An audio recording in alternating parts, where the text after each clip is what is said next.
Hmm?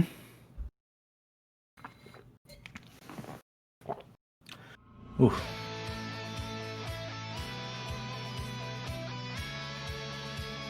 You are listening to Overwatch League Network, the podcast with Deadeye on all the latest Overwatch League news and information. The show with Tactical Visor on all of these statistics and analysis. Here are your hosts, Booger and Tanura.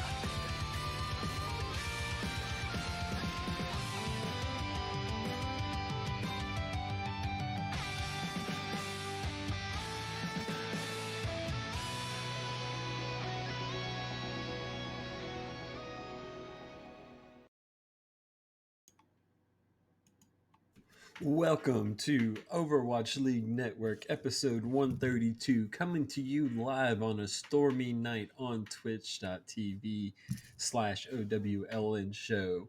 Before we introduce our crew, I'm going to go ahead and shout out to all the people listening live right now and all the people that are going to listen later this week. Y'all are awesome.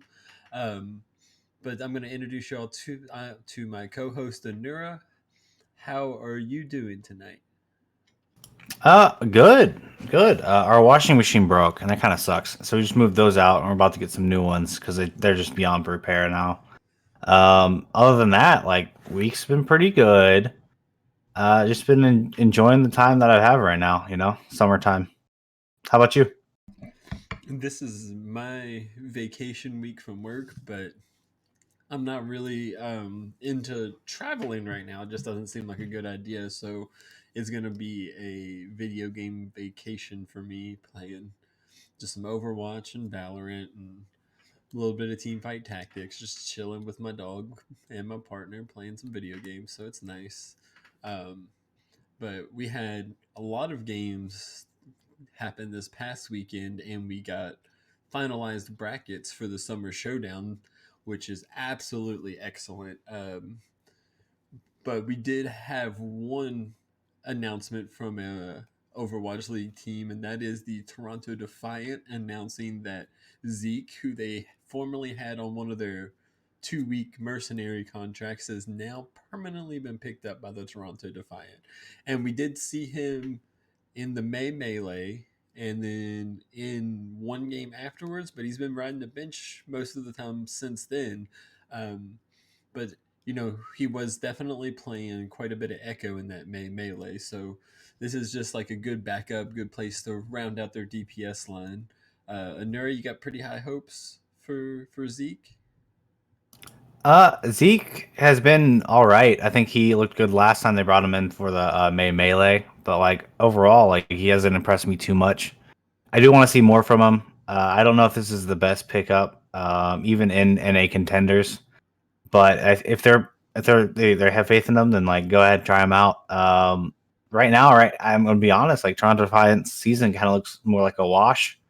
They haven't really improved. They keep looking like they might improve, and then like they have like a close loss or like just like a not good game, and it makes you wonder like where's Surefour? What's going on with him again? Maybe is he gonna leave for good? Like anyway I see it, I think this is his last season, but I want to see more out of Zeke. That's just where I'm at. Either way, like I'm not gonna say it's a good or bad pickup because we haven't seen enough of him yet. So Yeah, we'll yeah. see if he makes an impact for their tournament run coming in. Um, this past week, we had the conclusion of the seeding placement games for the Summer Showdown tournaments, which is actually great because when they did the May Melee, they had that last play in for the North American division on Friday before the game started. And we were lucky that they decided to make that this past Sunday and hold the play-in game between Washington and Boston. So we went ahead and we already have our bracket, so we can get to that. But before we get to that, we need to talk about how we got there. And one thing to look at for our Asian division is we still got the Shanghai Dragons sitting firmly at the top of their division leaderboards, coming this weekend with a 3-1 win over the Seoul Dynasty, and following that up Sunday with a 3-0 win against the new and improved Spark with Architect. So Shanghai still looks the best. Even Seoul Dynasty, the team that in that May Melee took them to that slobber knocker map 7, still didn't really hold up. still got beat 3-1. So I think we I think a lot of people would be predicting Shanghai Dragons to make a deep, if not run all the way through this summer showdown. So, are you still impressed with the Dragons? Do you think anybody's got a chance to beat them right now? I do think some teams have a chance. I think Chargers look pretty solid. New York could have a good game, and honestly, like London could also do it. London's always impressed me when they played Shanghai. But overall, like Shanghai, they're the easy favorites. Like right now, I'm just more excited to see who's going to be like contesting the highest next to them. You know, like whoever's going to have the closest game with Shanghai, because honestly, like they're just so good right now. Lip is insane. I mean, Fletta's Fletta. I can go on like Fearless. Void obviously is just amazing. Their support line's also really solid. It's really like this tournament's not like a regular tournament. It's who can beat Shanghai. Like that's honestly where I think it is right now. But I don't know who can contest exactly. It just depends on the day for some of these teams. Like It, Chargers had really close games, but them winning a lot. So it's like you just gotta figure it out. oh, for sure. Like I think Charge has a decent chance to play a competitive game with the Dragons, and you never know. Seoul could just show up good, even though they didn't this past week. Sometimes this year they've just been so up and down. Those are two people that I think could play with the Dragons. And New York, I think New York's got the skill, but we all know their reputation for choking when it comes down to playoffs. So it's kind of like you I couldn't bet on New York to pull it out against the Dragons come this weekend. So Right. Hmm. it's just there's I would don't know who you would bet against to play against the Dragons, who you would bet on to beat them. But um, while they're still sitting firmly at the top of the Asian division, over in the North American games, we kicked this weekend off with a map 5 between the Florida Mayhem and Houston Outlaws, and man, this was a match like I was really hoping for Houston to be able to pull it out and be able to get that reverse sweep, but it wasn't in the cards for them this weekend. But I was really stoked to see Houston playing up to a team like Florida, who took second place in the May Melee, who is a strong team right now. And yeah, they get their rematch coming, and this was definitely a game that Houston could have won. And I think that they're really finding their spot with hydration on main tank, and they're going to be able to finish this season stronger than what we've seen for the past couple months of the Outlaws. I think they're definitely gearing up for a big finish to finish at their peak of the season. Anura, did you get to catch this game? I saw the game. Yeah. Outlaws, they looked really good. I do want to say like Dante and Lynx are both looking really impressive. Hydration's looking great. And the rest of the team's really pulling it together as well. But I do want to talk about the Florida Mayhem and just how insane they've been playing. Yaki is an insane player, like absolutely insane. BQB's been really holding his strengths up as well.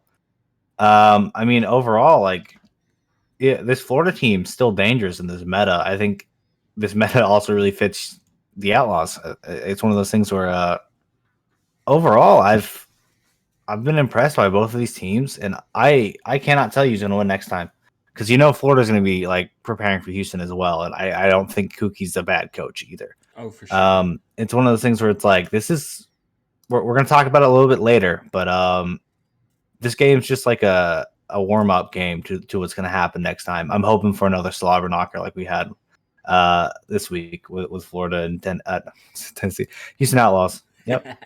Yeah, no, it definitely. We also this game answered the question that Blase will probably be on Genji duties if that becomes very prevalent in the meta in the Houston's plan. We seen him. I think it was one or two maps. We saw Blase come in and play some Genji, and he was holding his own against the likes of Yaki, who is pretty much at the top of DPS list. Like there's people better than him, but he's still like in that top tier of DPS players. And Dante, Linkser, and Blase all were able to hold their own in that game. So I really look forward to the rematch of this. The Houston coaches have been pretty outspoken about being able to actually beat Florida Mayhem. Like before this loss, they said that they had the ability to win, and then after Harsha was like, "That was my fault. I could have had a better plan." And I even seen Dream tweeting out like that Houston's not going to lose the rematch. Is I think the way he worded it. So I've got some pretty high hopes to see Houston be able to pull off a win against Florida Mayhem. But while we're talking about the unlikely winners, we got to see the Vancouver Titans pull off some more wins and actually land themselves with a legit seed in this summer showdown. They came up against the Boston Uprising and beat them, which isn't a big win for most teams, but a team like the Titans who's still getting their feet under them with this new lineup to get that 3-0 victory really helped their place in the summer showdown seedings, even though that Sunday game, which didn't count for their summer showdown seeding, that they lost 3-0 to Atlanta Reign. They were able to get the 3-0 win from Boston to count towards their seeding. So you think Vancouver is starting to get it together, or they just had some pretty easy opponents right now? Because they took I fourth mean, seed in A. Sorry about that. right. No, they played Dallas Fuel. They played really well against Dallas Fuel, and then they played Boston Uprising. These both of these teams have not really like Dallas Fuel definitely didn't impress me in their showing against Vancouver, but I mean Boston just did not look good at all. With that being said, I mean Vancouver is winning these games though. It's not even like it's a close win. It's not like the Boston win against Houston Outlaws in the beginning of the season where they had to get a whole bunch of draws and it goes like 7 maps or however many you want to. This was like a legit win for both of these games that they played. Like this is like when they are better than the team, they're showing that they're better with legit 3-0s. It's really impressive. Um, this is where I said earlier, like, listen, this team knows what they're doing with recruiting. Shockwave was amazing recruit, and they just picked him up like a week later, shown to be their star player easily. Dalton also doesn't look like he's slacking off at all. He's looking pretty solid. I mean, like the support line's actually kind of showing up nowadays. I mean, we talked about how they won those, and then they just got destroyed by Atlanta, but that's expected. Atlanta's really good mechanically and have really good players. Either way, you should not be mad as a Vancouver fan right now. I do want to say we're going to talk about it a little bit later, but I actually think it's kind of unfortunate that they got such a high seating for future endeavors because they're kind of going to get screwed over from it from like 5K, but like I don't know. But we can continue because I don't know what else to say about them. Yeah, okay. So in this summer showdown, we got to see the Washington Justice break their losing streak to pull off a win over the Boston Uprising for that play-in match into the summer showdown. So we're going to get to see the Washington Justice coming into the summer showdown while the Boston Uprising are going to get left behind. Did you get to catch this game? You see how it went? I saw how it went, and I've got to say, like, I've also like I know the Justice team after watching the Gladiators game against them. Tuba's no joke.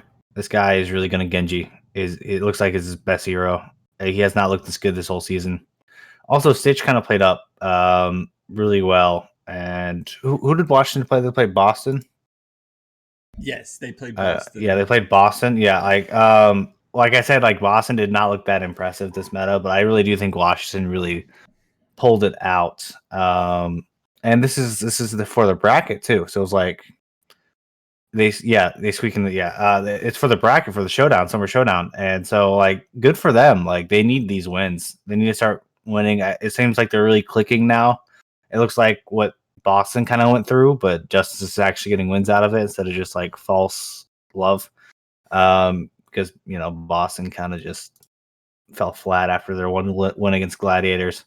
I'm excited to see them next week. I think they have a tough game, but I'm excited to see them.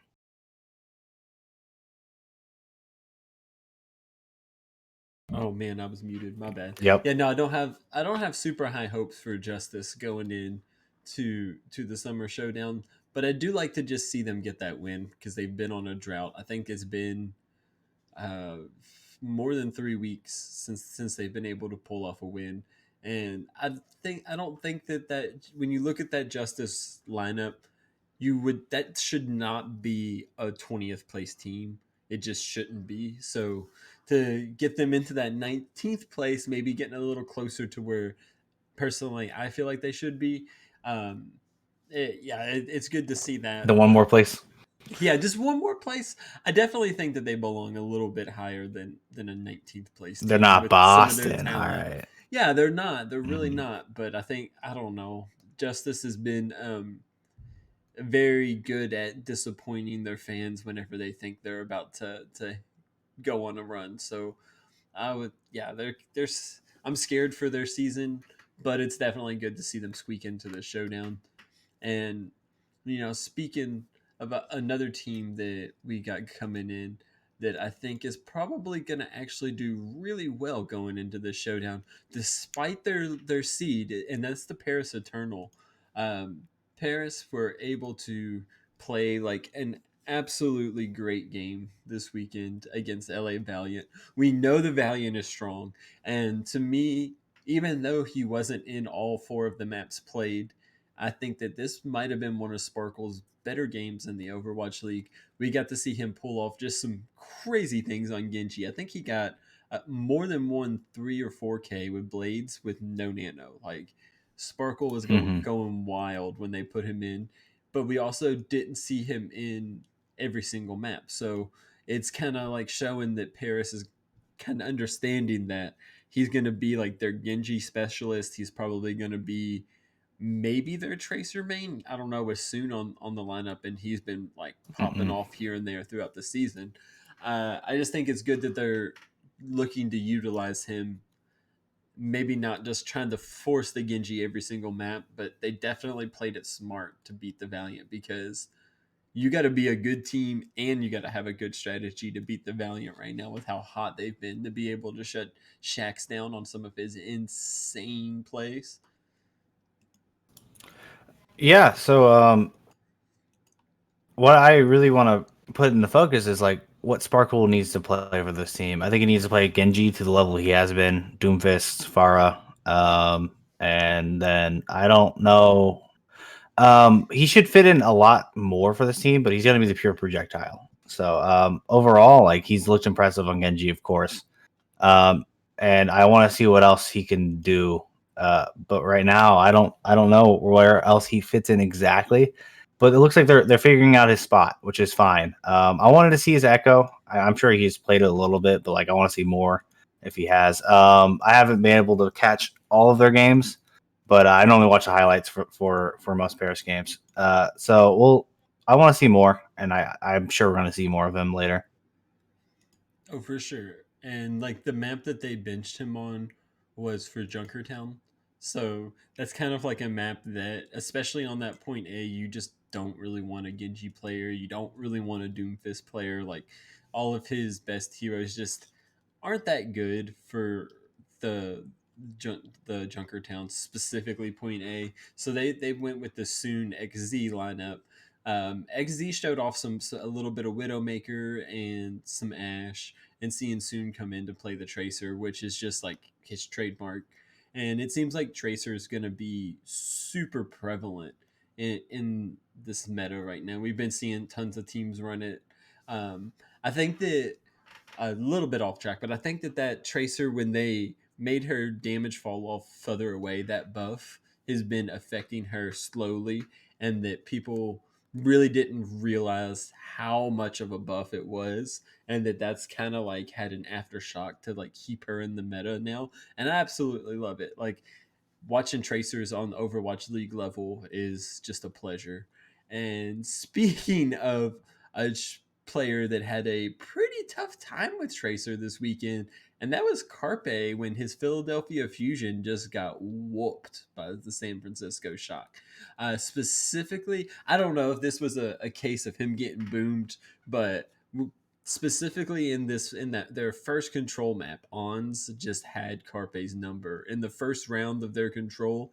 Carpe did not even charge a pulse bomb because he just got early picked, and it was hard to watch. Like seeing the San Francisco Shock team play against Philly, which is what we thought was going to be like the most hype game of the weekend. Like this was the game that we thought the finals of the May Melee would be.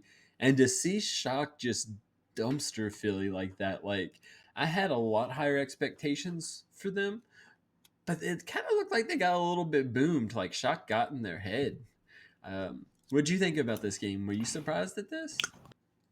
Y- no, I was not surprised because it's the San Francisco Shock.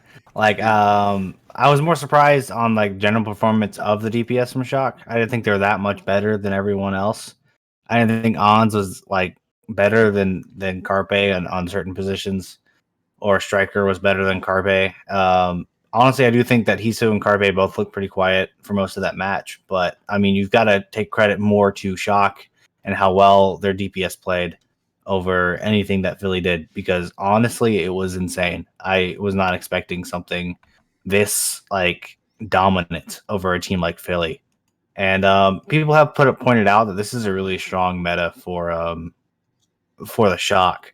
Whether it's you can play Rascal on Genji, or you can play like the double hit scan with Striker and Ons, and so I was awesome. I mean, like I don't know what else to say. Like this makes it to where like Shock's definite number one for me. I don't blame Philly for losing that game. I don't think you can do much when they're hitting that many headshots Yeah, in general, like at all. like it wasn't to me it wasn't a surprise that San Francisco was came out victorious, but the fact that it was 3-0 and just watching how well Ons was playing that Widow at times and even the Ash, it was just it was a sight. Like you cannot come up against that without it getting in your head just a little. It was absolutely criminal the way that he treated Carpe in that control map. Like go back and check that out. You see in the very first Hmm. round, I think it's Lighthouse Carpe. If I don't think he charges a pulse bomb the whole round because he gets early picked 3 times in a row. Like he's the first one down at the beginning of the first fight, and then Ons just, I guess he timed it, knew exactly when he was coming back in, and just dinked him again. And not to mention, you have Striker just popping off, and then Rascal flopping all around and playing a little bit of support, a little bit of DPS. And yeah, it was a sight to be seen from San Francisco. Uh, I would be. They're kind of like the Dragons, like we were talking about them earlier. Is like I would be really surprised if another team that's not the Shock win the Summer Showdown. Now, there might be some other teams that have a chance to upset the Shock because they're not undefeated this season. They are beatable, but Jesus, if they come out playing with Ons the way that he was playing against Philly, I don't know if anybody could beat them. I really don't. No, you can't. No, I don't think anyone could. If anyone's that hot, you can't beat them at all. And for me right now, I don't know who in a region could beat the Shock. We'll have to see. But right now, it's not looking good for any other team that has to go through their path to win this thing. Oh, for sure. Yeah. If you're in the path of the Shock going through the Summer Showdown, you better been practicing because it is not going to be an easy road. Um, But what we can do is, since they had their playing games early, we actually have the full brackets, unlike the last tournament they did. So we can actually go through the brackets this episode and talk about how we think things are going to go. We'll start with those early morning Asian games. And in this bracket, we have the number one seed, the Shanghai Dragons, taking a bye in the first round. And then our other first round games we have following that up will be the London Spitfire facing off against the Seoul Dynasty, followed by the Guangzhou Charge going up against the Chengdu Hunters. And then the end of the quarterfinals will be NYXL with their rematch against the Hangzhou Spark after that 5 map series they had that was just really close last weekend. Um, yeah, so these look like some interesting matchups for the quarterfinals. The only one I would say that I'm sure that I would bet on is the Guangzhou Charge beating the Chengdu Hunters. Other than that, I think both these other games really can be a coin flip, and that's Mm. really crazy. Um, London has been hot and not. but that's the exact same story for the Seoul Dynasty. That's just going to be like which versions of their teams show up, in my opinion. Um, which of these games stick out to you? You think? The one I really want to see is the both games you brought up. I think the Charge Chengdu but Hunters game is pretty easy. But I think that overall, I want to see the London Seoul Dynasty game. I think London's looked actually pretty strong Mm-hmm. as of late. I think they 3-0'd both the Spark, and then they had another good game earlier or later. But they've impressed me as of late, and Seoul really has been on and off all the time. And so for me right now, I'm kind of high on London. I'm excited to see what they can do. But the New York Spark game, I see this as more of an easy New York Excelsior win. Spark had 2-0-3s coming weekend, and they did not look clean to me at all or good in this meta. I don't know what's going on with them. I don't know if they just can't figure it out right now. But yeah, I'm excited to see some more Winston Zarya that they've been playing in Control. I find that really fun to watch. So overall, I think for this tournament, the first round, I have Shanghai obviously winning against Bai, whoever that team is. But I have London beating Seoul Dynasty, and then I have Charge beating Chengdu. I have all the top seeds winning, and New York beating Hangzhou Spark. Yeah, I kind of would lean the same way. But I don't know. I don't think Spark did get 3-0 twice this past week, but one of those was against the Dragons. So that's, expected. And, London shows up and sometimes they don't. We've seen Spark take New York to a map 5 with the addition of Architect. I think that was a big pickup for Spark, and that they were able to take New York and beat them that close to him being picked up. So that might have been some like beginner's luck type thing going on, and that now they're kind of ironing out how to play with Architects. I think that that's really one of the final pieces to put Spark towards the top of that Asian division. But being towards the top is just a blur because there's so much close together. Um, but with that being said, I definitely wouldn't be surprised to see Seoul beat London. And I wouldn't be surprised if the Hunters come out with the upset. Even though they ain't looked that good this year, the Hunters are synonymous with upset potential. So there's a lot of question marks going on here. But I definitely think out of all those question marks, the only thing that's not really a question is the Dragons gonna dragon. um, so let's go ahead and take this a little deeper. Say you're the Shanghai Dragons and you predicted the Spitfire Charge and XL to all be moving forward. If you're the Dragons, who do you pick for your opponent out of those Um, teams?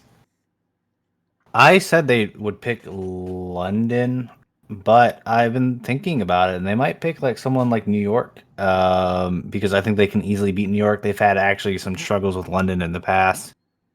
But no, I'm gonna stick with my gut. Say London. I think Shanghai is probably gonna beat them, and Okay. that leaves Guangzhou Charge and New York to face the off against each other. And that's also like one of those things that could be a coin flip, especially like where I think they're at. But I have Charge winning that. Yeah, the What Charge about you? just beat New York 2-3 on Sunday. So that's if those two teams come up against each other, that's going to be a close game because they literally just played in this meta and took it to map 5. So that's pretty interesting. I would not be surprised though if Shanghai is trying to flex and just picks the Charge or picks New York XL to play first, just to be like, oh yeah, let's get the tough games out of the way first, kind of attitude. Hmm. Like the Shanghai Dragons, it would not surprise me for them to do that. So I do kind of hope to get to see that Charge versus New York game to see them run that back, because it seems like New York has been in map 5 a lot during these qualifiers. I don't know what it is about their team right now, but they've just been taking it to a lot of map 5s. Yeah, they're good at it. I don't know what else to say. They're good at it. They're good at it, but they took it to map 5s with losing results against the Spark and the Charge. Hey, And you know, yeah, I think I that I think it's Neptuno. I you think think it's it's him. Neptuno.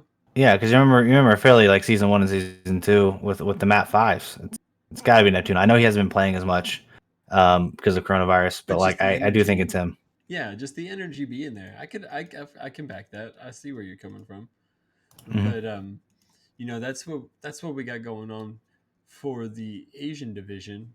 Now we can go ahead and shift over and preview our North American division. And this tournament we got four teams. The top four teams came in with a bye week, or not a bye week, but a bye game. So those teams that we are not going to be seeing play until July 4th will be the San Francisco Shock, who secured the first seed, the second seed, Atlanta Reign, the third seed, Philly Fusion, and the fourth seed, Vancouver Titans. All these teams have earned a bye week, which I definitely would not have guessed that the Titans were going to be here at the beginning of qualifiers. I would never have guessed the Titans were going to be getting a bye week, considering in the May Melee, they literally were in the play in game and they didn't make it. So this is a big step up for the Titans. Well, I guess you're probably most surprised about the Titans being there too, but the two seeing Philly Fusion at the third slot. What do you think about that? It's pretty much just a remnant of them losing to the Shock to not be able to have the two slot. But were you surprised at Um, these top four? I'm surprised about Atlanta being number two. Honestly, I think. I mean, after the Gladiators game against them, week one of this, or like week 19, I guess, whichever week that was. Um, I didn't think they're that impressive, but I think they've had some, I think, easier games. I don't remember exactly. And now they're in this position to where they can actually go further in the bracket than I expected them to, which is good for them. Like, good for them. But I was really surprised about that. Philly number three just makes sense because they lost against a really strong team in the Shock. Yeah. So I think you're right on there, but we'll go ahead. We'll talk about these knockout games we got coming up on July 3rd. We're gonna see our fifth seed LA Valiant play against the 11th seed Toronto Defiant, followed by the sixth seed LA Gladiators come up against the 13th seed Washington Justice. And then we got 7 seed Florida Mayhem going up against the Houston Outlaws. And then to wrap up those knockout games, we're going to have the 8th seed Paris Eternal versus the ninth seed Dallas Fuel. And now, some of these games are bangers. We already kind of alluded to the Florida versus Outlaws rematch that they've got coming in. But then your favorite team, the Gladiators. It seems like they got a pretty easy game with the Washington Justice right there. You stoked on that? Well, I mean, after the last game, I'm a little nervous. I'm not gonna lie. That was a little scary. I'm like, what's going on? Why are we doing this? Because I actually I was working, so I had headphones in, like, listening to the game. So I was just like, why? What do you mean? Like, who? Why is Tuba playing well? I couldn't see anything, and but I watched it later, and it just looks like that we had a really bad Volskaya, and apparently we can't play certain maps. Like, we just don't look good in certain maps. But I do think we have the win for against the Washington Justice. Tuba is going to be dangerous. He always has been. But I think this should be easy Gladiators win, especially after a week and they just played them. Um, yeah, I think both the Los Angeles Valiant versus Toronto Defiant and the LA Gladiators versus Washington Justice game should be a breeze. But the other Agreed. two, I think we're gonna have some questions about it. Okay, now some questions. I think we got questions about Houston Outlaws versus Florida Mayhem. That definitely can be an upset. But with Dallas versus Paris, we've kind of seen Dallas's star player decay. He's been pretty MIA. Um, I want to double check and make sure I'm not wrong, but I'm pretty sure this past He didn't play weekend last week. he didn't play No, this weekend either, and he didn't play last week as well. right. They So, they've made a statement on that. So he was taking a 2 week break oh, okay. because they thought they could easily win against the two teams they're playing, and they were half right about that. Thanks, Vancouver.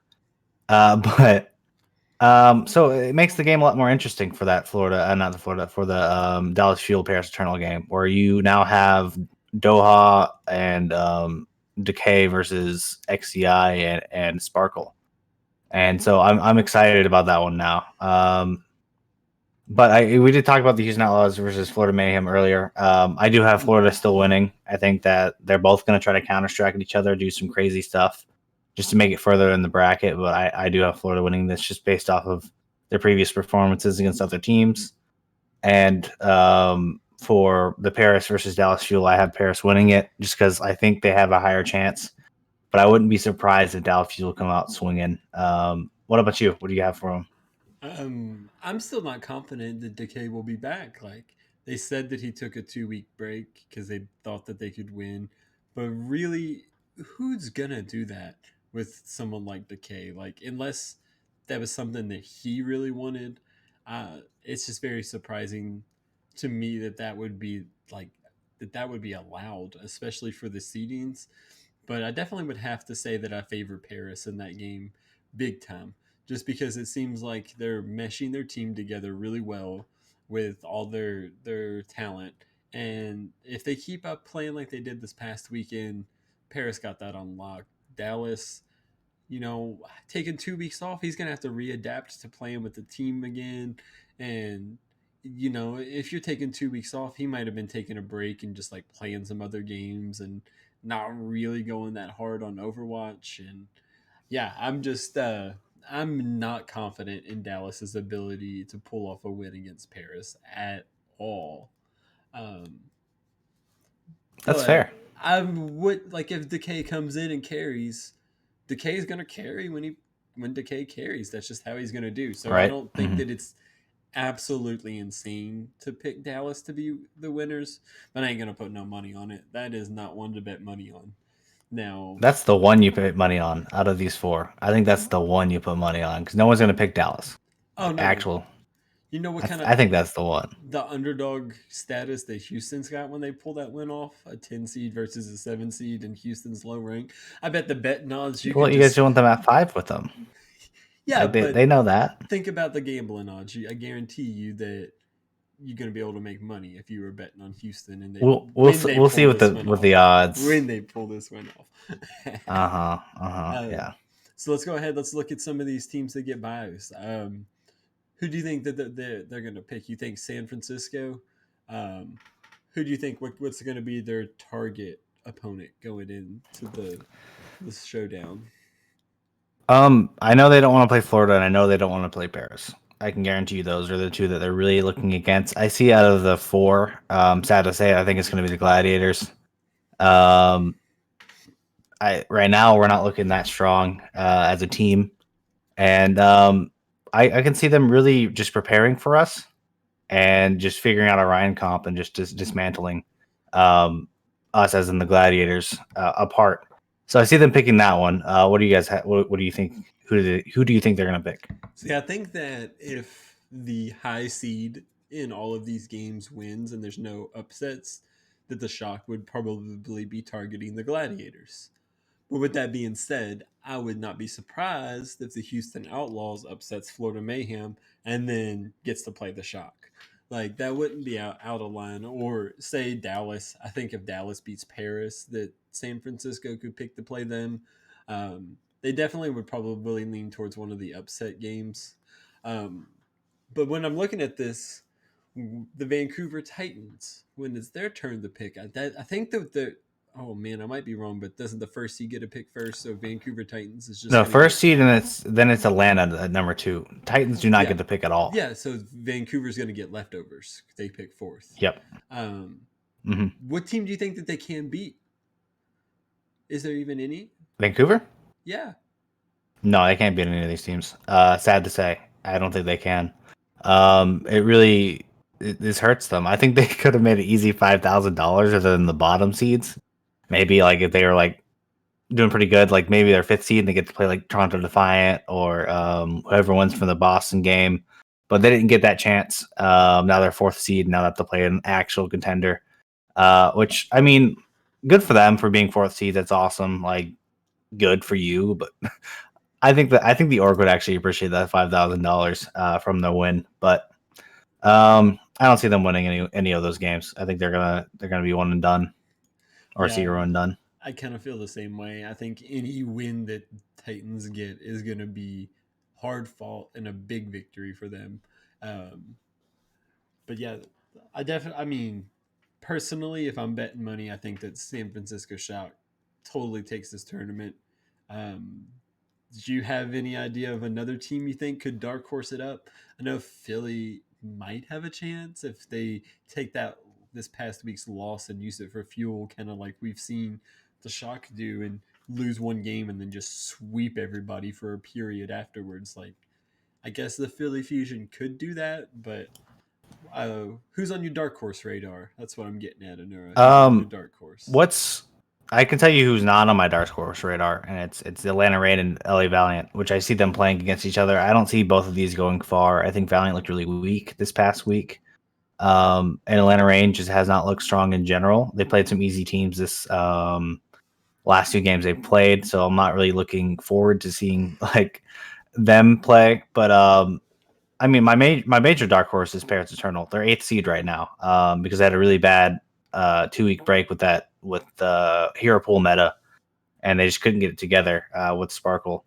But overall, I think Paris is looking really good in this meta, and I think they could take it to Philly and really actually give a good game. They've gone map 5 twice before, and if they play again, I do see like a chance where Paris can actually take it over Philly and get it to the finals against Shock.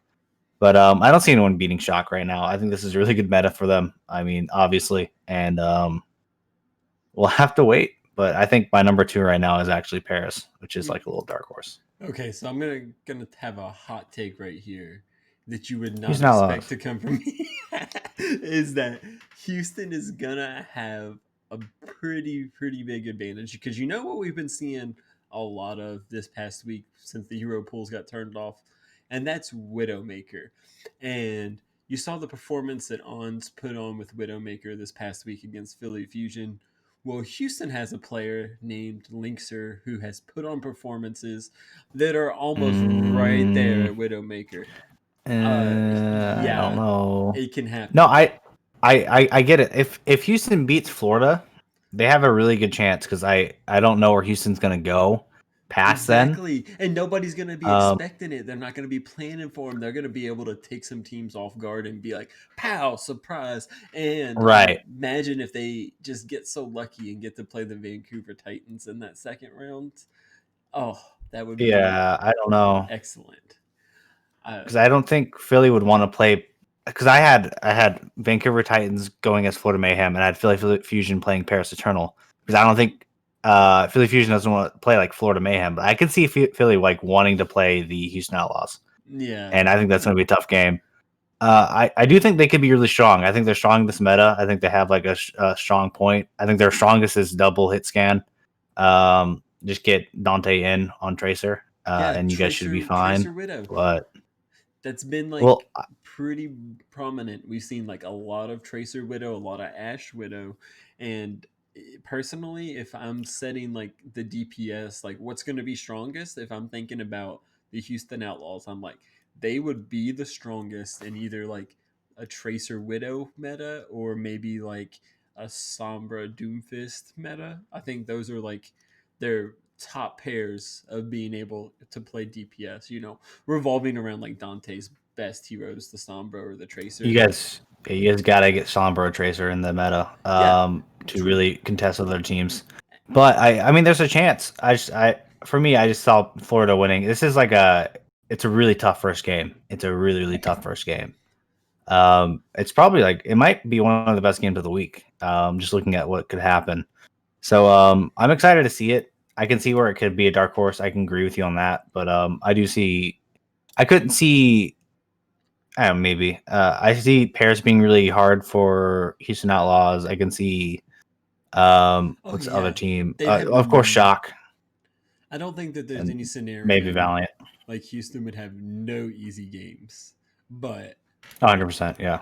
I'm just saying, I'm putting it out there so that it can happen. But Speaking um, it into existence. Yeah. oh, for sure, for sure. And I don't know. Part of me kind of wishes they do these tournaments. Like the March Madness, like the NCAA basketball style, where it's set up and there's not the picking in between rounds, so that we could, fully speculate. Because right now we can look at these first four games, but we just don't know who the like San Francisco Shock. We just don't know Right. who they're going to want to play, and I think it'd make it a lot easier just for talking about and just because it's tried and true like the normal tournament brackets. Like I know they're trying to make it their own and do like an esports tournament that has its own like flavor, but there ain't nothing wrong with that the way that March Madness does their brackets. And this is all kind of we wouldn't be seeing these kind of tournaments if it wasn't, a global pandemic shutting down all of the homestands. So for what we got is I don't want to complain too much. I'm just saying we could speculate a lot deeper if we knew what kind of matchups we could be looking at, like we really don't know because the way I'm thinking about it is San Francisco Shock is just going to pick to play any team that wins an upset. That's who they're going to pick. So it just kind of leaves it like uh leaves it in limbo of who's going to get to play who. Um, but we kind of ran through that. We didn't have a whole lot to talk about this week. You got any more closing remarks about the summer showdown coming up? Yes. I Let's want to go. talk about one more thing, and that's map picks and how important this is going to be for certain teams.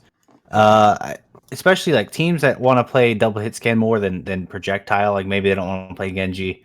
I see that those teams as like your Houston Outlaws, and also maybe Florida Mayhem. I think Florida actually would probably want to bring Houston to some Genji maps.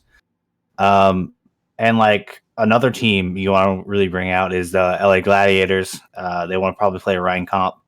LA Valiant, they probably want to play double hit scan. I don't know how strong their Genji play is, but like you're gonna see a lot of. I think this is gonna change a lot since like last time it didn't.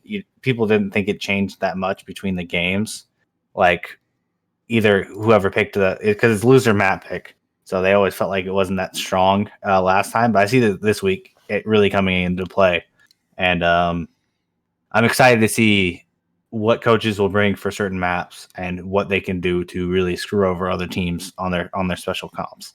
So Yeah, other than that, I think that's like really all I really wanted to talk about this tournament. I think that's something that you need to look out for. Watch the tournament; it should be fun. I mean, this should be a really good game. I'm hoping for a shock upset because that just make everything more interesting.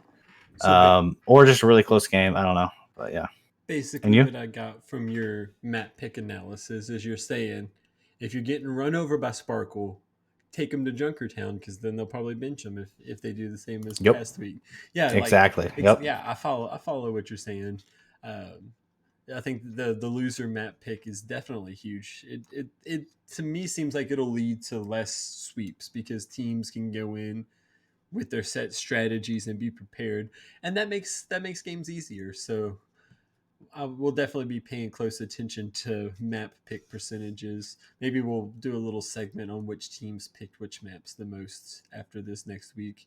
Um, but that's gonna go ahead and wrap up our summer showdown preview. Um, if you want to leave a review, be sure to head on over to your favorite podcatcher and leave us a review. We're always looking for ways to make the podcast better. And if you leave a review, we will read it on the air. Yes. And you can always find additional Overwatch content on our website via Overwatch Recall. Every Sunday, we release the weekly recall that lists the episodes released within the last week. For more information, follow OW Recall on Twitter at OW Recall. And if you'd like to support, would you like to show some additional support to our network of Overwatch shows? Consider pledging via Patreon. Tiers start at just $1 a month. More information can be found at www.patreon.com/OWL network. You too can join the likes of our master and above patrons, Daniel, Owl, Kasha, Agent Life, and 044 in helping our network grow. And Booker, how can they contact the show? If you want to send us an email, we have an email address. It is contact@owlnshow.com. You can find our website. It is www.owlnshow.com. You can get all up to date info on Twitter at OWLN Show on Twitter. You can find replays of all past episodes of Overwatch League Network on youtube.com/Overwatch League Network. We have a Discord, which is discord.me/OWLN show. That's the place to hang out, to play some games, do some Overwatch League watch parties.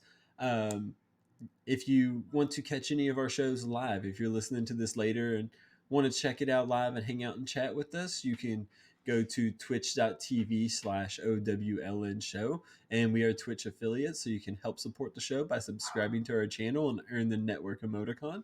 Our podcast network streams regularly. There's a bunch of different shows about Overwatch on it, and you can find this show, Overwatch League Network, which airs Mondays at 6 p.m. Pacific or 9 p.m. Eastern Time. On Tuesdays, you can find Overwatch League by the Numbers, which airs at 6 p.m. Pacific. You have Heroes Never Die, the variety Overwatch show, which airs Wednesdays at 5 p.m. Pacific Time. And there is Tavern Tales, a Hearthstone Battleground show, which airs Thursdays at 5 p.m. Pacific Time. But that's over at twitch.tv/Tavern Tales HS. And if you want to contact me, you can hit me up on Twitter at boogerbrains with two Z's, BOOGERBRAINZZ. And Anura, you want to tell everybody how they can contact you? Yeah, you can contact me on Twitter at AnuraOW, ANURAOW.